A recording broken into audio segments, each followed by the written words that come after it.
Hi friends, your pal Scott Garibay, and today I'm going to tell you about my journey with the Runehammer store. So the Runehammer store is a Philadelphia physical FLGS. It's in Fishtown, which is a highly gentrified neighborhood. It is an absolutely stunningly beautiful FLGS. It is by far the most, it's like if you created an FLGS and it was just like super luxe, right? It is just like literally a dream store. It looks like it's hard. You know what? I'm sorry. I just got to say this. Okay. I've never been in a cigar lounge, but I think this place is like a cigar lounge if no one ever smoked a cigar in it. Like, just think, plush couches and dark wood and just gorgeous. It is just super luxe, right?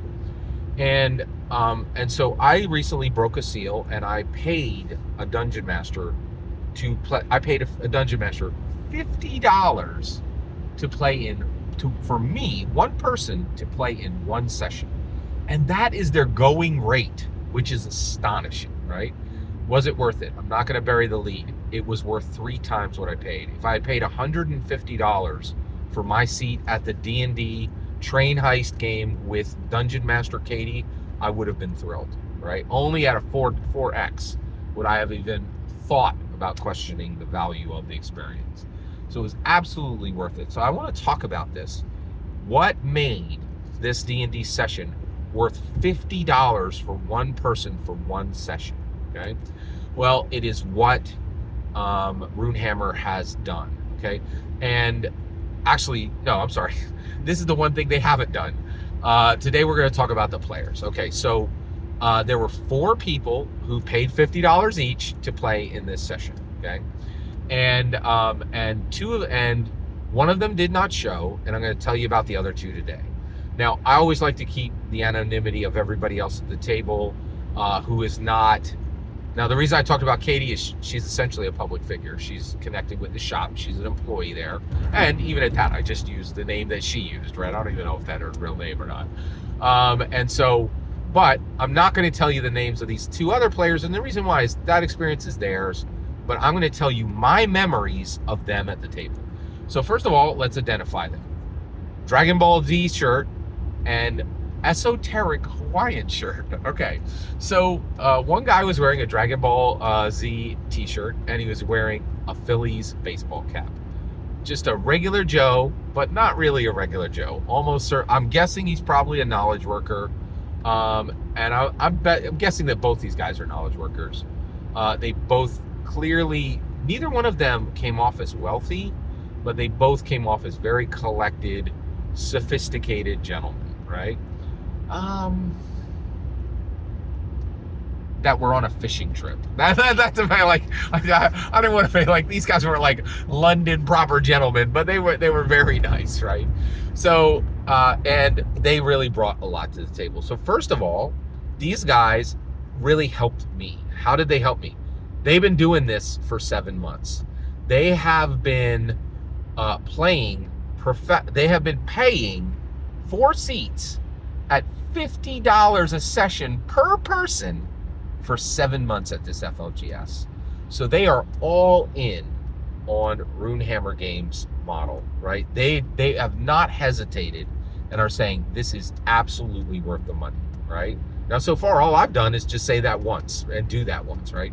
Because I'm still on the fence. Like, I plan on spending about $50 a month at Runehammer going forward, but I'm also like, I could get a whole game right for what I'm paying for one session, right? So I need to make up my mind on that, and I think I'm still thinking about that, right? But it is a great shop. I'm really excited about it, and I'm really proud of what they've done there. But I need to explain this. That FLGS shop, Runehammer, it was very hard to get that store in that space, right? I didn't even listen to Brandish Gilhelm's talks about how difficult it was. I know because any brick and mortar today is hard, right? And an FLGS shop is outrageously difficult. It is extremely hard. And when I got there and saw what they had built, they poured just innumerable hours blood, and I'm not kidding. I think blood, sweat, and tears were poured into this thing. Like, this is real effort, real effort, real effort. Okay.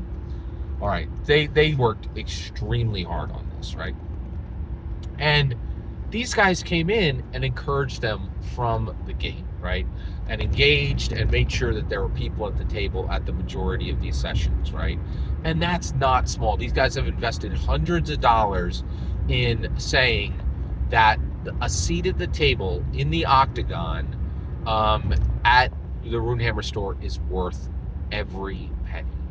And that was incredibly valuable to the staff, incredibly valuable to Brandish Guildhelm, incredibly valuable to Runehammer, incredibly valuable to the ICRPG community, to every designer they've ever encouraged. And I don't know if you know this, but Shadow Dark would not exist without Brandish Guildhelm, right? He essentially was sensei to Kelsey Dion, and he literally designed the visual aspects of Shadow Dark. All of that black and white milieu, the looseness of it, that Sharpie design, all that comes from Brandish Guildhelm, right? Kelsey worked hard. I'm not trying to take anything away from her, but genuinely, I don't believe for 1 second that Shadow Dark would have succeeded without Brandish Guildhelm. And then also, I don't know if you know this, but Kelsey Dion actually worked on an RCRPG book called Blood and Snow, which I discussed here on this channel years ago, right? And so literally, I don't think Kelsey would be here without ICRPG and without Runehammer. So it's important to understand that, right? So, and these guys came in from the gate and have been paying, and making this possible for a lot of other people. Because if they had done this and there had been nobody and there were no long-term, supporters of this, putting up real dollars, real hard-earned dollars, this wouldn't have worked, right? So I'm incredibly thankful to the Dragon Ball Z guy and to the esoteric Hawaiian shirt. He literally had a Hawaiian shirt, right, which didn't have Hawaiian patterns on it. It had like Hemingway's, like the places where he wrote, right, like pictured on the very cool guy. Both these guys were cooler than me. Very cool, sophisticated urban dwellers, right? And work hard and have enough cheddar to make this happen. I'm extremely thankful to them for them supporting for months this process, because I really think if there hadn't been early adopters and pioneers in this space supporting this Philadelphia physical FLGS, it wouldn't be here, right? I think, and actually I do think Brandish Guildhelm would have, I think it'd still be there, but it'd be in a lot worse space, right? And it wouldn't be the place that Brandish Guildhelm has built, right? And so I really just wanted to do this entire video to say thank you to those guys. And there are other players there. There are other people who have supported these singular sessions, supporting actual full campaigns. And I'm so thankful to them, because I was able to experience it when I went, because they did it first and they did it more frequently. So there's 3 things that I've mentioned so far that make a Runehammer store game worth $50 per person per session, right? And that is the Octagon, Dungeon Master Katie, and finally Dragon Ball Z shirt and esoteric Hawaiian shirt guy supporting this from the beginning. And I just wanted to do a whole video just to thank those guys and acknowledge them. And also just thank you. If you're like one of these guys who have been supporting tabletop role-playing games and buying tabletop role-playing games from your FLGS, and you still go to your FLGS to this very day to give them every dollar you can afford to, then I'm saying thank you to you, right? Every single word you just heard in this video is my humble opinion. The important part is when I get to hear your humble opinion. You get in the comments and send your traffic. Please consider liking, subscribing, and have a fetch millennium.